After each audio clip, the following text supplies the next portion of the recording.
அனைவருக்கும் வணக்கம். UGTRB English appointment exam syllabus unit 1 topic 3 the age of Milton. இந்த வீடியோவில் the age of மில்டனுடைய background history and மில்டனுடைய literary contribution பற்றின தகவல்களை பார்க்கலாம். த ஏஜ் ஆஃப் மில்டன் அப்படிங்கிறது 1625லேருந்து 1660 வரைக்கும் இருக்கக்கூடிய காலகட்டத்தை த ஏஜ் ஆஃப் மில்டன் அப்படின்னு சொல்கிறாங்க. இந்த ஏஜ் ஆஃப் மில்டன் அப்படிங்கிறதுனுடைய ஹிஸ்டாரிக்கல் பேக்ரவுண்டை பார்க்கும் பொழுது 3 விஷயங்கள் நடந்தது. ஒன்று சிவில் வார் 1642லேருந்து 1649 வரைக்கும் சிவில் வார் அப்படிங்கிறது ஒன்று நடந்தது. அடுத்தது ரிஃபார்மேஷன் அப்படிங்கிற ஒரு மூமெண்ட் நடந்தது. அதாவது மதத்தில் ஒரு ரிஃபார்மேஷன் நடந்தது. அடுத்தது மூணாவதாக பியூரிட்டானிசம் அப்படிங்கிற ஒரு மதப்பிரிவு பெருசாக வளர்ந்தது. இந்த 3 விஷயங்களும் இங்கிலாந்துடைய அரசியல் சூழ்நிலையில் அப்போ நடந்துகிட்டு இருந்தது. இது லிட்ரேச்சரையும் அஃபெக்ட் பண்ணுச்சு. ஸோ சிவில் வார் எப்படி நடந்தது, எதனால் நடந்தது அப்படிங்கிறத பார்க்கலாம். சிவில் வார் அப்படிங்கிறது 1642லேருந்து 1649 வரைக்கும் நடந்தது. இந்த சிவில் வார் யாருக்கு இடையில் நடந்தது? சிவில் வார்னால் நமக்கு தெரியும், உள்நாட்டு போர். யாருக்கு இடையில் நடந்ததுன்னா ராயலிஸ்ட்டுக்கும் பார்லிமெண்டேரியன்ஸுக்கும் நடந்தது. ஸோ நாட்டில் இருக்கக்கூடிய உயர்ந்த பணக்காரர்களுக்கும் பார்லிமெண்ட்டில் இருக்கக்கூடிய மக்களுக்கும் நடந்தது தான் இந்த சிவில் வார். ஸோ ராயலிஸ்ட் அப்படிங்கிறவங்க யார் அப்படின்னா கிங்கை சப்போர்ட் பண்ணிகிட்டு இருக்கிறவங்க. பார்லிமெண்டேரியன்ஸ் அப்படிங்கிறவங்க பீப்புளை சப்போர்ட் பண்ணக்கூடிய ஆட்கள். இவங்க 2 பேர்த்துக்கும் இடையில் உள்நாட்டு போர் நடக்குது. இந்த உள்நாட்டு போருக்கு காரணம் என்ன அப்படின்னா கிங் சார்ல்ஸ் ஃபர்ஸ்டினுடைய அந்த டிவைன் ரைட் ஆஃப் கிங் அப்படிங்கிற ஒரு தாட் தான். அதாவது கிங் தான் எல்லா முடிவும் எடுக்கணும், அவருடைய முடிவு தான் கடைசியாக இருக்கணும், அவர் சொல்கிறது தான் அப்படிங்கிற மாதிரியான ஒரு தாட்டில் இருந்தார். ஸோ அதனால் என்னாச்சு அப்படின்னா பார்லிமெண்டேரியன்ஸுக்கும் ராயலிஸ்ட்டுக்கும் சண்டை வந்தது. அந்த சண்டையினுடைய விளைவு என்னாச்சு அப்படின்னா சார்ல்ஸ் த ஃபஸ்ட்டை எக்ஸிக்யூட், அதாவது அவரை கொண்டுட்டாங்க. எப்போ அப்படின்னா 13th January 1649. அவரை கொன்னதுக்கப்புறம் ரூல் ஆஃப் ரம்ப் அப்படின்னு ஒரு ஆட்சி நடந்தது. அதுக்கப்புறம் ஒரு காமன்வெல்த் கவர்மெண்ட் நடந்தது. இது ரெண்டுமே ஒரு 9லேருந்து ஒரு 10 ஆண்டு காலம் அரச பரம்பரை இல்லாத மக்கள் இங்கிலாண்டை ஆட்சி பண்ணாங்க. இது ஒன்று. இது அரசியல் ரீதியாக. அடுத்தது ரிஃபார்மேஷன் அப்படிங்கிறது மதத்தில் நடந்த ஒரு ரிஃபார்ம். இது சர்ச் ஆஃப் இங்கிலாண்டுக்கும் பியூரிட்டானிசத்துக்கும் இடையில் நடந்த ஒரு ரிஃபார்ம். அது எப்படி நடந்தது அப்படின்னு பார்க்கலாம். உங்களுக்கு தெரியும், இங்கிலாந்தில் ரோமன் காத்தலிக்ஸ் தான் ஃபஸ்ட்டு இருந்த மதப்பிரிவு. அந்த மதப்பிரிவில் இருந்த மத குருமார்கள், மொனாஸ்ட்ரிஸ், அந்த மடாலயங்கள் எல்லாம் அரசுக்கு கட்டுப்படாமல் இருந்ததுனால குயின் எலிசபெத்தினுடைய அப்பா ஹென்றி த 8th என்ன பண்ணுறாரு அப்படின்னா அதிலிருந்து மதத்தையும் காப்பாற்றணும், எல்லாத்தையும் காப்பாற்றணுங்கிறதுக்காக ப்ரொட்டஸ்ட் பண்ணி சர்ச் ஆஃப் இங்கிலாண்டை தொடங்குறாரு. தொடங்கி அதை அரச மதமாக அவர் அறிவிக்கிறாரு. அறிவித்ததுக்கு அப்புறமாவும் அதில் தொடர்ந்து என்ன பண்ணுறாங்க அப்படின்னா அதே கரப்ஷன் நடந்துகிட்ருக்குது, அதே ரிச்சுவல்ஸை ஃபாலோ பண்ணுறாங்க. ஸோ ஜான் விக்லிஃபுடைய ஃபாலோயர்ஸ், ஜான் விக்லிஃப்னால் உங்களுக்கு தெரியும், அவர் தான் சாதாரண மக்களுக்காக பைபிளை இங்கிலீஷில் டிரான்ஸ்லேட் பண்ணால் அவருடைய ஃபாலோயர்ஸ் த சேம் ரிச்சுவல்ஸை ஃபாலோ பண்ணுறாங்க. சேம் கரப்ஷன் நடந்துகிட்டே தான் இருக்குது. ஸோ மதம் பியூரிஃபையாக இருக்கணுங்கிறதுக்காக அந்த சர்ச் ஆஃப் இங்கிலாண்டிலேருந்து பியூரிட்டானிசம் அப்படின்னு ஒரு பிரிவை பியூராக மதம் இருக்கணுங்கிறதுக்காக ஆரம்பிக்கிறாங்க. இப்படி ஆரம்பிக்கப்பட்ட அந்த பியூரிட்டானிசம்ங்கிற மதப்பிரிவை many rich peoples, middle class families எல்லாருமே ஃபாலோ பண்ணுறாங்க. சிவில் வார் முடிஞ்சதுக்கப்புறம் பியூரிட்டானிசம் அப்படிங்கிறது நேஷ்னல் ரிலீஜனாக ஆகுது. So Henry the 8th Charles the first வரைக்கும் நேஷ்னல் ரிலீஜனாக சர்ச் ஆஃப் இங்கிலாந்து, அதாவது ப்ரொட்டஸ்டானிசம் இருந்தது. அதுக்கப்புறம் பியூரிட்டானிசம் national ரிலீஜனாக rule of ரம்ப்லையும் Commonwealth government பீரியட்லேயும் ஆகுது. இந்த பியூரிட்டானிசம்ங்கிறது ஸ்ட்ரிக்டான ரிலீஜியஸ் ரூல்ஸை ஃபாலோ பண்ணுறாங்க. இதில் லிட்ரேச்சருக்கு இடம் கிடையாது, ஆர்ட்டுக்கு இடம் கிடையாது. ஃபுல்லாக மதம், தியாலஜி, பைபிள் இப்படி தான் போயிட்டுருக்கு. தியேட்டர்ஸ் எல்லாத்தையும் க்ளோஸ் பண்ணுறாங்க 1649. என்டர்டைன்மெண்ட்டே இருக்கக்கூடாது. இப்போவுமே சில கிறிஸ்டியன் மதப்பிரிவுகள் சீரியல்ஸ் கூட பார்க்கக்கூடாதுன்னு சொல்கிறாங்க, நான் கேள்விப்பட்டிருக்கேன். ஸோ அந்த மாதிரி சீரியல்ஸ் பார்க்குறதெல்லாம் கெட்ட பழக்கம் அப்படிங்கிற மாதிரி சொல்கிறாங்க. ஸோ அது மாதிரியே அந்த டைம்லையும் தியேட்டர்ஸ் எல்லாத்தையும் க்ளோஸ் பண்ணிட்டாங்க. அந்த மாதிரியான ஒரு சூழ்நிலையில் ஒரு பியூரிட்டன் டைமில் பியூரிட்டனாக பிறந்தவர் தான் ஜான் மில்டன்.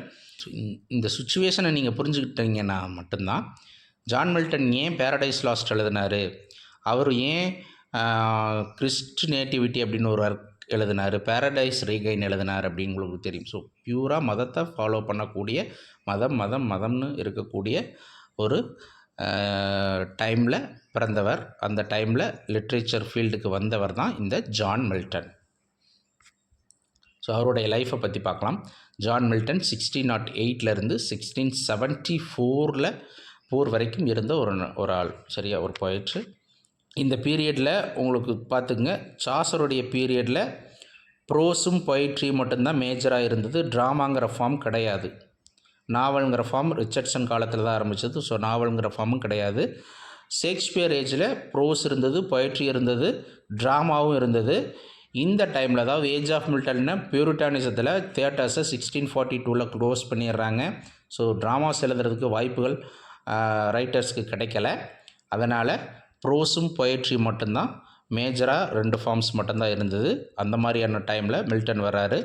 ஸோ மில்டன் பிறந்தது பிரட் ஸ்ட்ரீட், சீப் சைட், லண்டனில் 9th December 1608. அதாவது ஷேக்ஸ்பியர் வந்து ஸ்ட்ராட்ஃபோர்ட் ஆன் அவோனுக்கு ரிட்டர்ன் போகிறார். தன்னுடைய ஒர்க்ஸ் எல்லாத்தையும் முடிச்சுட்டு 1612 போவார். அங்கே போய் ஒரு 4 வருஷம் இருந்து 1616 இறந்துடுவார். அந்த அவர் ஸ்ட்ராட்ஃபோர்ட் ஆன் அவோனுக்கு ரிட்டர்ன் ஆகிறதுக்கு ஒரு 4 வருஷத்துக்கு முன்னாடி மில்டன் பிறக்கிறார். இவருடைய ஃபாதர் ஒரு ஸ்ட்ராங் பியூரிட்டன், உங்களுக்கு தெரியும். இதனால தான் பியூரிட்டானிசம் எப்படி வளர்ந்தது அப்படிங்கிறத பற்றி சொன்னேன். ஒரு கிளாசிக்கல் ஸ்காலர் அண்ட் மியூசிஷியனாகவும் இருந்திருக்கிறாரு. இவருக்கு யாருக்கு அப்படின்னா மில்டனுக்கு லிட்ரேச்சர் மேலேயோ ஆர்ட் மேலேயோ ஒன்றும் பெருசாக நம்பிக்கை இல்லை. ஏன்னா வீட்டில் மதம் சார்ந்த விஷயங்கள் மட்டும்தான் சொல்லிக் கொடுப்பாங்க, இது மாதிரியான விஷயங்கள் சொல்லித்தர மாட்டாங்க. அப்படி இருக்கும் பொழுது இவர் படித்தது செயின்ட் பால் ஸ்கூல், அடுத்தது கிறிஸ்ட் காலேஜில் படிக்கிறார். கேம்பிரிட்ஜில் இருக்கக்கூடிய கிறிஸ்ட் காலேஜில் படிக்கிறாரு. இவருடைய பிஏ 1629 எம்ஏ 1632 முடிக்கிறாரு. அங்கே சில லாட்டின் போம்ஸ்லாம் கம்போஸ் பண்ணுறாரு கேம்பிரிட்ஜ் அந்த கிறிஸ்ட் காலேஜில் படிச்சுட்ருக்கும் பொழுது. அந்த படிப்பு முடித்ததுக்கப்புறம் லண்டன்லேருந்து ஒரு 17 கிலோமீட்டர், ரொம்ப வசதியான குடும்பம், அதனால் 17 கிலோமீட்டருக்கு தள்ளி ஹார்டன் அப்படிங்கிற ஒரு இடத்துல இவங்களுக்கு ஒரு வீடு இருக்குது. அங்கே பக்கிங்ஹாம்ஷியர் பக்கத்தில் இருக்கக்கூடிய ஹார்டனில். அங்கே ஒரு 6 இயர்ஸை தனியாக போய் ஸ்பெண்ட் பண்ணுறாரு, நிறையா படிக்கிறாரு. அங்கே சில ஒர்க்ஸ் எல்லாம் எழுதுகிறாரு. அடுத்தது மே 1638 வரைக்கும் 6 இயர்ஸ் அங்கே ஸ்பெண்ட் பண்ணதுக்கப்புறம் அவருடைய ஏஜ் அந்த 30 வயசு அப்படிங்கும் பொழுது என்ன பண்ணுறாருனா, ஒரு கான்டினென்டல் டூர் போகலாம் அப்படின்னு முடிவு பண்ணி 38 கிளம்புறார். இவர் கிளம்புற அந்த டைமில் 39 என்ன ஆகுது அப்படின்னா, அப்போ தான் அந்த சிவில் வார்க்கான அந்த சுச்சுவேஷன் இங்கிலாண்டில் உருவாயிட்டிருக்கு. அவர் அந்த கான்டினென்டல் டூரில் இருக்கும் பொழுது இந்த சிவில் வார் அப்படிங்கிறது தொடங்குது. அதை தன்னுடைய இதில் புக்கில் சொல்கிறாரு. அந்த கொட்டேஷன் பாருங்கள். ஏன்னா மேபி அந்த எக்ஸாமில் எப்படி வேணால் கேட்கலாம். போன டைம் ரொம்ப நியூக்கன் கார்னர்லேருந்து கேட்டிருந்தாங்க, அதனால தான் இந்த கொட்டேஷனில் கொடுக்குறேன். while I preparing to pass over into Sicily and Greece. So சிசிலிக்கும் க்ரீஸுக்கும் நான் போயிட்டுருக்கும் பொழுது the melancholy intelligence which I received, ஒரு சோகம் நிறைந்த தகவல் எனக்கு கிடைச்சது. என்ன கிடைச்சுன்னா, of the civil condition of England made me alter my purpose. இங்கிலாந்துடைய உள்நாட்டு சூழ்நிலை ரொம்ப கவலைகரமாக இருக்குது அப்படிங்கிறது என்னுடைய அந்த கான்டினென்டல் டூர் போகிற அந்த பர்பஸையே மாற்றிருச்சு. என்ன பர்பஸ்க்காக? நான் ஒரு ஜாலியாக என்ஜாய்மெண்ட் பண்ணுறதுக்காக, அம்யூஸ்மெண்ட்காக போயிட்டுருந்தேன். ஆனால் என்னுடைய நாட்டு மக்கள் அங்கே ஃப்ரீடம்காக, லிபர்ட்டிக்காக சண்டை போட்டுட்டு இருக்கும் பொழுது நான் இப்படி சந்தோஷமாக போகிறது எனக்கு பிடிக்கலை அப்படிங்கிறதுக்காக நான் திரும்பி வந்துட்டேன். ஸோ 39 திரும்பி வந்துடுறாரு. 38 போனவர் 39 திரும்பி வந்துடுறாரு. 1640 ஆன்வர்ட்ஸ், அதாவது அந்த 40லேருந்து இவர் ஒரு பியூரிட்டன் கவர்மெண்ட், அந்த பியூரிட்டன்ஸை சப்போர்ட் பண்ணி நிறைய பேம்ப்ளெட்ஸு, அந்த துண்டு பிரசுரங்கள்லாம் வெளியிட ஆரம்பிச்சிட்றாரு. அதுக்கப்புறம் காமன்வெல்த் கவர்மெண்ட் அமைஞ்சதுக்கப்புறம் இவரை லாட்டின் செக்ரட்டரியாக, ஃபாரின் அஃபேர்ஸுடைய லாட்டின் செக்ரட்டரியாக அப்பாயின்மெண்ட் பண்ணுறாங்க. ஏன்னா இவருக்கு லாட்டின் தெரியுங்கிறதுனால. அடுத்தது இவருடைய மேரேஜ் 1643 மேரி போவல் அப்படிங்கிற ஒரு லேடியோடு நடக்குது. இவரோட ஐசைட் 1653 கொஞ்சம் அப்படியே கண் பார்வை கொஞ்சம் கொஞ்சமாக மங்க ஆரம்பிக்குது. அப்புறம் ஒரு குறிப்பிட்ட காலத்துக்கு அப்புறம் டோட்டலாக பிளைண்ட் ஆயிடுறாரு. அந்த டைமில் கேத்ரின் உட்காக் அப்படிங்கிற ஒரு பொண்ணை மேரேஜ் பண்ணுறாரு. அந்த பொண்ணு ஒரு 15 மாதத்தில் இறந்துடுறாங்க. ஸோ 1660 திரும்ப ரெஸ்டரேஷன் வருது. ஸோ ரெஸ்டரேஷன் அப்படிங்கிறது திரும்ப இந்த ட்ராமா இதெல்லாமே தியேட்டர்ஸ் எல்லாம் ஓப்பன் பண்ணுறாங்க. ஏன் அப்படின்னா ஆலிவர் கிராம்வெலுக்கு அப்புறம் அவருடைய மகன் ரிச்சர்ட் கிராம்வெல் வந்தான். அவனால் அந்த காமன்வெல்த் கவர்மெண்ட்டை ஒழுங்காக ரன் பண்ண முடியல.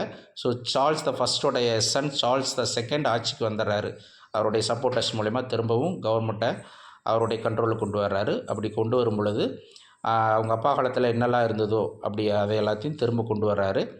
அப்படி கொண்டு வரும்போது தியேட்டர்ஸ்லாம் ஓப்பன் ஆகுது. அதுதான் ரெஸ்டரேஷன் பீரியட். ரீஸ்டோர் பண்ணுறாங்க. ஏற்கனவே இருந்த அந்த பழைய விஷயங்களை திரும்பவும் கொண்டு வர்றாங்க. அப்படி கொண்டு வரும் பொழுது ஆட்டோமேட்டிக்காக என்ன நடக்குன்னா, இவர் பியூரிட்டன்ஸை சப்போர்ட் பண்ணிக்கிட்டு இருந்த ஒரு ஆள். பியூரிட்டன் கவர்மெண்ட்டில் லாட்டின் செக்ரட்டரியாக இருந்தவர், அது காமன்வெல்த் கவர்மெண்ட்டில். ஸோ இவர் அரெஸ்ட் பண்ணுறாங்க. இவருடைய 2 புக்ஸு பியூரிட்டானிசத்தை சப்போர்ட் பண்ணியிருக்கிறதுனால அதை எரிக்கிறாங்க. கடைசி காலத்தில் ரொம்ப பிளைண்டாக சுத்தமாகவே கண்ணு தெரியாமல் போயிடுது. அந்த டைமில் கூட இவர் என்ன பண்ணுறாருன்னா, எலிசபெத் மின்செல் அப்படிங்கிற ஒரு பொண்ணை மேரேஜ் பண்ணிக்கிறாரு 3rd ஒய்ஃபாக. கடைசியாக 8th நவம்பர் 1674 இறந்துடுறாரு. இது இவருடைய லைஃப். இவருடைய லிட்ரரி கேரியரை 4 பீரியடாக பிரிக்கிறாங்க.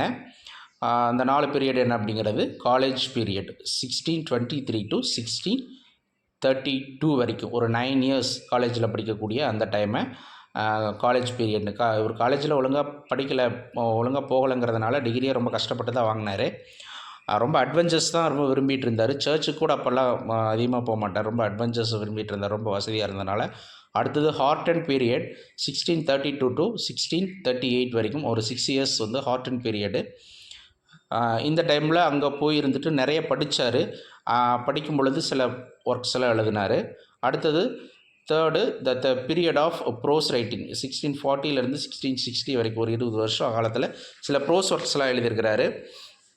அடுத்தது later period or period of great epic. இந்த டைமில் தான் வந்து இவர் எப்பிக் எழுதுகிறார். 1660 1674 வரைக்கும், அந்த ஒரு 14 வருஷத்தில் கிரேட் எப்பிக்கான பேரடைஸ் லாஸ்ட் எழுதுகிறாரு. அந்த இதில் பேரடைஸ் ரீகைண்ட் எழுதுகிறாரு. சாம்சன் அகானிஸ்டெல்லாம் அந்த டைமில் தான் எழுதுவார். இவருடைய காலேஜ் பீரியடில் என்னென்ன ஒர்க்கெல்லாம் எழுதினார் அப்படிங்கிறத பார்க்கலாம். 1623 to 1632 வரைக்கும் 9 இயர்ஸு. இந்த டைமில் லாட்டின்ல இங்கிலீஷ்லேயும் ஒர்க்ஸ் எழுதுகிறாரு. இதெல்லாமே எக்ஸ்பெரிமெண்டல் ஒர்க். அதாவது அந்த டைமில் தான் கவிதை எழுதக்கூடிய, சின்ன பையன் தானே, கவிதை எழுதக்கூடிய பழக்கம் வருது. அதனால் இவருடைய ஒர்க் எல்லாமே இம்மெச்சூரிட்டியாக தான் இருக்குது. ரொம்ப கவிதாத்துவம் இல்லாத இம்மெச்சூரான ஒர்க்ஸ் தான். அடுத்தது அவருடைய ஒர்க்ஸ் எல்லாமே அந்த ரெனைசான்ஸ் இன்ஃப்ளூயன்ஸில் தான் இருந்தது. இவருடைய மோஸ்ட் இம்பார்ட்டண்டான ஒர்க் இந்த டைமில் vote on the morning of கிறிஸ்டினேட்டிவிட்டி அப்படிங்கிறது 1629 எழுதியிருக்காரு. ஆன் ஷேக்ஸ்பியர் அப்படிங்கிறது 1613 on arriving at the age of 23 அப்படிங்கிறது 1631 எழுதியிருக்காரு. இவர் பிறந்தது 1608. இந்த ஒர்க்கில் இருந்து 1631 உங்களுக்கு டோட்டல் பண்ணி பார்த்தீங்கன்னா 23 ஏஜ் அவருக்கு வரும். அடுத்தது ஹார்டன் பீரியட் 1632 1638 வரைக்கும். ஏற்கனவே சொன்ன மாதிரி இங்கிலாந்துலேருந்து ஒரு 17 கிலோமீட்டர் தள்ளி இவங்களுக்கு இருக்கக்கூடிய இந்த ப்ராப்பர்ட்டியில் போயிட்டு ஒரு 6 வருஷம் தங்கியிருக்கிறாரு. அங்கே நிறைய படிக்கிறாரு, சில ஒர்க்ஸ் எல்லாம் எழுதுகிறாரு. அந்த ஒர்க்ஸ் தான் இந்த ஹார்டன் பீரியடில் வருது. அதில் எல் அலிகரோ அண்ட் எல் பென்சஸோ அப்படின்னு இந்த 2 ஒர்க் எழுதுகிறாரு. இது வந்து 1632 ஆர் 1633 இந்த 2 இயரில் ஏதோ ஒரு இயரில் ப்ராபப்ளின்னு தான் கொடுத்துருக்காங்க. ப்ராபப்ளி அப்படிங்கிறது உங்களுக்கு எட்வர்ட் ஆல்பர்ட் புக்கில் கொடுத்துருக்காங்க. ஹட்சன் புக்கில் 1633 கொடுத்துருக்காங்க. ராமச்சந்திர நாயர் 1632 கொடுத்துருக்கிறாரு. ஸோ இந்த 2 ஒர்க்கும் 2 இயரையுமே கொஞ்சம் ஞாபகம் வச்சுக்கோங்க. இதுக்குள்ளே ஏதோ ஒரு வருஷம் இந்த ஒர்க் எழுதியிருக்காரு. எல் அலிகரோ அப்படிங்கிறது அதனுடைய மீனிங் அப்படின்னா ஹாப்பி மேன் அப்படிங்கிறது. இட்டாலியன் லாங்குவேஜில் இட்டாலிக்கில் ஹாப்பி மேன் அப்படிங்கிறது மீனிங் கிளாட்னஸ் ஆஃப் மேன், ஒரு மனிதனுடைய சந்தோஷத்தை பற்றி எழுதுறது. அடுத்தது எல் பென்சஸோ அப்படிங்கிறது மெலன்கலி மேன், அதாவது இட்டாலிக்கில் மெலன்கலி மேன், ஒரு மனுஷனுடைய சோகத்தை பற்றி எழுதக்கூடிய ஒர்க்காக அதில் சொல்லியிருக்காங்க. இந்த 2 போம்ஸுமே மில்டனுடைய இன்ட்ரெஸ்ட்டை இது மேலேனா ஆர்ட் மேலேயும் மியூசிக் மேலேயும் பியூட்டி மேலேயும் அவருக்கு இருந்த இன்ட்ரெஸ்ட்டாக காட்டுது. அடுத்து காமஸ் அப்படிங்கிறது 1634 எழுதின ஒரு மாஸ்க்கு. இதில் மாரல் டீச்சிங் இவர் ரிவீல் பண்ணியிருக்காரு. ஒரு பொயட்டுடைய ஸ்பிரிட்டுனா இவர் என்ன பியூரிட்டானிசம் தான் இவருடைய ஸ்பிரிட்டு, அதை ரிவீல் பண்ணுற மாதிரி மாரல்ஸை டீச் பண்ணி இதில் எழுதியிருப்பார். அடுத்தது லூசிடஸ் அப்படிங்கிறது பாஸ்ட்ராலஜி. யாருடைய டெத்துக்காக எழுதினது அப்படின்னா இவருடைய ஃப்ரெண்டு எட்வர்டு கிங்கனுடைய டெத்துக்காக எழுதினது தான் இந்த லூசிடஸ். இது பப்ளிஷ் பண்ணது 1637. ஸோ 1632லேருந்து 38 வரைக்கும் இந்த 3 ஒர்க்கும் இம்பார்ட்டண்ட்டாக வருது. அடுத்தது த பீரியட் ஆஃப் ப்ரோஸ் ரைட்டிங் 1640லேருந்து 1660 வரைக்கும் இருந்த அந்த காலகட்டத்தில் இவர் பேம்ப்ளெட்ஸ் பப்ளிஷ் பண்ணுறாரு. டைவர்ஸ் அப்படிங்கிறதுல 43ல் ஒன்று 44ல் ஒன்று 2 பேம்ப்ளெட்ஸ் பப்ளிஷ் பண்ணுறாரு. அது ஏன் ஆன் டைவர்ஸ் அப்படின்னா, இவருடைய ஒய்ஃப் கிட்ட ப்ராப்ளம் ஆனதுக்கப்புறம் டைவர்ஸை பற்றின ஒரு கட்டுரை எழுதி பேம்ப்ளெட்ஸாக இவர் பப்ளிஷ் பண்ணார். அடுத்தது ஆஃப் எஜுகேஷன் அப்படிங்கிறது 1644ல் தான் அதுவும் பப்ளிஷ் ஆகிருக்குது. அடுத்தது ஏரோபெஜெட்டிக்கா ரொம்ப இம்பார்ட்டண்டான ப்ரோஸ் ஒர்க்கு. இது ஃப்ரீடம் ஆஃப் ப்ரெஸ்ஸை பற்றி பேசக்கூடிய ஒர்க்கு. இதுவும் பப்ளிஷ் ஆனது 1644ல். அடுத்தது லேட்டர் பீரியட். இதுதான் ரொம்ப முக்கியமானது. த later period R the great Epic period அப்படின்னு சொல்கிறது 1660லேருந்து 1674 அவர் இறக்குற வரைக்கும் எழுதக்கூடிய அந்த ஒர்க்கெல்லாம் தான் ரொம்ப முக்கியமானது. இந்த டைமில் தான் எபிக்லாம் எழுதினார். ஸோ பேரடைஸ் லாஸ்ட் அப்படிங்கிறத 1663ல் கம்ப்ளீட் பண்ணிட்டார். ஆனால் பிரிண்ட் பண்ணி பப்ளிஷ் பண்ணது அப்படிங்கிறது 1667ல். இந்த ஒர்க்கை பற்றி சொல்லணும் அப்படின்னா, இதனுடைய சப்ஜெக்ட் மேட்டரை எங்கேருந்து இன்ஸ்பிரேஷனாக எடுத்தார் அப்படின்னா, பியூரிட்டானிசத்தை தான். அவர் பியூரிட்டானிசத்தை ஃபாலோ பண்ணார். பியூரிட்டானிசம் அப்படிங்கிறது மதத்தை ரொம்ப டீப்பாக ஃபாலோ பண்ணக்கூடிய ஒரு விஷயங்கிறதுனால அதிலிருந்து அந்த சப்ஜெக்ட் மேட்டரை எடுத்து எழுதுகிறாரு. இதில் என்ன சொல்கிறாரு அப்படின்னா, கடவுளை எப்படி போய் அடையிறது அப்படின்னா, assert eternal providence to justify the ways of God to men. கடவுளை அடைவதற்கான வழி என்ன அப்படிங்கிறதையும் இதில் சொல்லியிருக்காரு. Theological subject and Christian teachings. So theological அப்படிங்கிறது என்னது அப்படின்னா, கடவுளை பற்றின விஷயங்கள் படிக்கிறது தான் அந்த சப்ஜெக்ட். கிறிஸ்டியன் டீச்சிங்ஸ் இதெல்லாம் தான் இந்த பேரடைஸ் லாஸ்ட்டில் இருக்குது. இதில் சாட்டன் காடுக்கு எகெயின்ஸ்டாக ரிவோல்ட் பண்ணது, காடு ஈவுடைய டெம்டேஷன், ஆடம் அண்ட் ஈவனுடைய டெம்டேஷன், அவங்க எப்படி ஈடன் கார்டன்லேருந்து தூக்கி எறியப்பட்டாங்க அப்படிங்கிற விஷயங்கள் எல்லாமே இந்த பேரடைஸ் லாஸ்ட்டில் வருது. இதில் என்ன ஆகும்னா, மேனுடைய டிஸ்ஒபீடியன்ஸ், கடவுள்கிட்ட அவங்களுடைய அந்த கீழ்ப்படியாமை அப்படிங்கிறது இது எல்லாமே அந்த பேரடைஸ் லாஸ்ட்டில் சொல்கிறாரு. இது பார்த்திங்க, இதனுடைய ஸ்ட்ரக்சர் பார்த்திங்கன்னா 12 புக்ஸ் இருக்குது. கிளாசிக்கல் எபிக் ஃபார்மில் இருக்கக்கூடிய ஒரு போமு. இதை இங்கிலீஷுடைய கிரேட்டஸ்ட் எபிக்னே இதை சொல்லலாம். அண்ட் இவருடைய மாஸ்டர் பீஸ் அப்படின்னும் இதை சொல்லலாம். இதை அர்னால்டு என்ன சொல்கிறாருன்னா, இந்த ஸ்டைலே த கிராண்ட் ஸ்டைல் அப்படின்னு இதை பாராட்டுறார் மேத்யூ அர்னால்டு. அடுத்தது பேரடைஸ் ரீகெயின்ட் அப்படிங்கிறத 1671ல் பப்ளிஷ் பண்ணுறாரு. இதில் 4 புக்ஸ் இருக்குது இந்த பேரடைஸ் ரீகெயிண்டில். பேரடைஸ் லாஸ்ட்டில் 12 புக்ஸு, பேரடைஸ் ரீகெயிண்டில் 4 புக்ஸு. சாம்சன் அகானஸ்ட் அப்படிங்கிறது 1671ல் எழுதின ஒரு ட்ராமாட்டிக் போகும். இதில் பார்த்திங்க அப்படின்னா உங்களுக்கு ட்ராமா அப்படிங்கிற ஃபார்ம் தான் எனாக்ட் பண்ணுறதுக்கு நமக்கு தேட்டர்ஸ் கிடையாது. 71ல் எல்லாமே ரெஸ்ட்ரேஷன் வந்துருச்சு. ஆனால் இவர் எழுதுனது ட்ராமாட்டிக் போம் தான் எழுதுகிறாரு. இதுவுமே எதை ஃபாலோ பண்ணி எழுதுறாருன்னா, க்ரீக் ட்ராஜடி பிரின்சிபல்ஸை ஃபாலோ பண்ணி எழுதுகிறாரு. அடுத்தது ஒரு sonnet சீரியன்ஸ் on his blindness and on late massacre இன் பிடோமெண்ட் அப்படின்னு 2 சானட் சீரியஸ் எழுதியிருக்கிறாரு. Characteristics of Milton poetry. So மில்டனுடைய பொயட்ரியினுடைய characteristics என்ன அப்படின்னா, ஷேக்ஸ்பியருக்கு அப்புறம் வந்த ஒரு கிரேட்டஸ்ட் பொயட் நம்மளுடைய மில்டன்.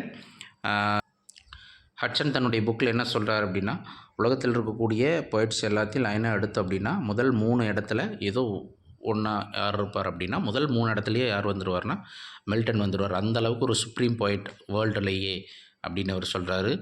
ஒரு ஒண்டர்ஃபுல்லான இன்டலெக்சுவல் அண்ட் இமேஜினேஷன் கிரியேட்டிவ் பவரில் ஒரு ஆள் தான் நம்ம மில்டன். இவருக்கு இந்த எபித்தட் அப்படிங்கிறது அந்த பட்ட மில்டானிக் அப்படிங்கிறதே ஒரு பெருமை தான். ஸோ மில்டானிக் ஸ்டைல், மில்டனுடைய ஸ்டைலை ஃபாலோ பண்ணி எழுதுறது அப்படிங்கிறது அந்த ஒரு பெருமை தான் அப்படின்னு சொல்கிறாரு. எக்ஸ்ட்ராடினரியான கேரக்டரைசேஷன் பேரடைஸ் லாஸ்ட்டில் பார்த்திங்க அப்படின்னா, ஃபாலன் ஏஞ்சல்ஸுடைய டிபேட்ஸ் எல்லாம் ரொம்ப அருமையாக இருக்குமா. அடுத்தது ஈவனுடைய டெம்டேஷன், அந்த சாட்டன் ஈவை எப்படி டெம்டேட் பண்ணுறது அப்படிங்கிறதெல்லாம் ரொம்ப இம்ப்ரெசிவாக இருக்கக்கூடியதாக இவருடைய போயட்ரி இருக்கும். அடுத்தது English heroic verse without rhyme. Paradise லாஸ்ட்டை மொத்தமாகவே பிளாங்க் வேர்ஸ்லேயே எழுதுகிற ரைமிங் வேர்ட்ஸ் இல்லாமல், ரைம் ஸ்கீம் இல்லாமல் பிளாங்க் வேர்ஸ்லேயே எழுதி முடிச்சிருக்கிறாரு. அதனால் மாஸ்டர் ஆஃப் பிளாங்க் வேர்ஸ் அப்படின்னு அவர் சொல்கிறோம். அடுத்தது பேரடைஸ் லாஸ்ட்டில் பார்த்திங்கன்னா மில்டனுடைய லவ் ஆஃப் ஃப்ரீடம். அவர் அரச பரம்பரையிலேருந்து ஃப்ரீடம் வாங்கணுங்கிறதுக்காகவே தன்னுடைய பயணத்தை நிறுத்திட்டு வந்து மக்கள் போராடுறாங்கங்கிறதுக்காக இவரும் போராடினார். Sense of justice and hatred of tyranny, இந்த கொடுங்கோலாட்சி, இது எல்லாத்தையும் எதிர்க்கக்கூடிய ஒரு மனிதன் தான் இந்த மில்டன். அதை தன்னுடைய பேரடைஸ் லாஸ்ட்டில் நல்லாவே அவர் ரிவீல் பண்ணியிருப்பார். சிமிலிஸை எபிக் சிமிலிஸ் யூஸ் பண்ணியிருக்கிறாரு, கிளாசிக்கல் அல்யூஷன்ஸ் எல்லாமே யூஸ் பண்ணியிருக்கு. இதெல்லாம் யூஸ் பண்ணணும் அப்படின்னா நிறைய படிச்சிருக்கணும். நல்ல ரீடர்னால் மட்டும்தான் இந்த இமேஜஸ் எல்லாத்தையும் கொண்டு வர முடியும். அப்படிங்கும்போது அவர் எவ்வளோ படிச்சிருப்பார் அப்படிங்கிறதை இதில் சொல்கிறாங்க. இவருடைய ரைம் ஸ்கீம் பார்த்திங்க அப்படின்னா சானட்ஸில் ஏபி பிஏ ஏபி பிஏ சிடிஇ சிடிஇ பெட்ரார்கியன் சானட்டை தான் யூஸ் பண்ணி இவர் எழுதியிருக்கிறாரு. குறைன்னு சொல்லணும்னா மில்டன்கிட்ட ஹியூமர் கிடையாது. லவ் அப்படிங்கிறதையும் ரொம்ப பெருசாக போர்ட்ரேட் பண்ணியிருக்க மாட்டார் இவருடைய போய்ட்ரியில். பார்த்திங்க அப்படின்னா ஆடம்க்கும் ஈவுக்கும் இருக்கக்கூடிய அந்த லவ்வை பற்றி பேசும் பொழுது கொஞ்சம் மென்மையான போக்கை தான் கடைப்பிடிச்சிருப்பார். இதுக்கு காரணம் இவர் கிடையாது, இவர் இருந்த அந்த மதப்பிரிவு பியூரிட்டானிசம், மதம் சார்ந்த விஷயங்கள் மட்டும்தான் ரொம்ப பெருசாக அவங்க பேசிகிட்டு இருப்பாங்க. ஷேக்ஸ்பியர் அளவுக்கு லவ்வை இவர் பெருசாக போர்ட்ரேட் பண்ணல அப்படிங்கிறத சொல்கிறாங்க. அடுத்தது என்னதான் இருந்தாலும் லாஃப்டினஸ் ஆஃப் தாட்டில் இவருடைய தாட்ஸ் வந்து ரொம்ப உயர்வாக இருக்கும். ஸ்ப்ளெண்டிட் டிக்னிட்டி ஆஃப் எக்ஸ்ப்ரெஷன், இவருடைய எக்ஸ்ப்ரெஷன்ஸ் எல்லாமே ரொம்ப பெருந்தன்மையாக இருக்கக்கூடியது. அடுத்தது ரிதமிக் ஃபெலிசிட், அந்த ஓசை நயம் அப்படிங்கிறதும் ரொம்ப பாராட்டக்கூடிய வகையில் இருக்கும். இப்படியான ஸ்கில் உள்ள மில்டனுக்கு நிகரானவங்க ஒரு சில பேர் இருக்கலாம், ஆனால் இவரை மிஞ்சினவங்க யாருமே கிடையாது அப்படின்னு சொல்லி முடிக்கிறாங்க. ஸோ இதுதான் age of மில்டனுடைய literary contribution. Thank you.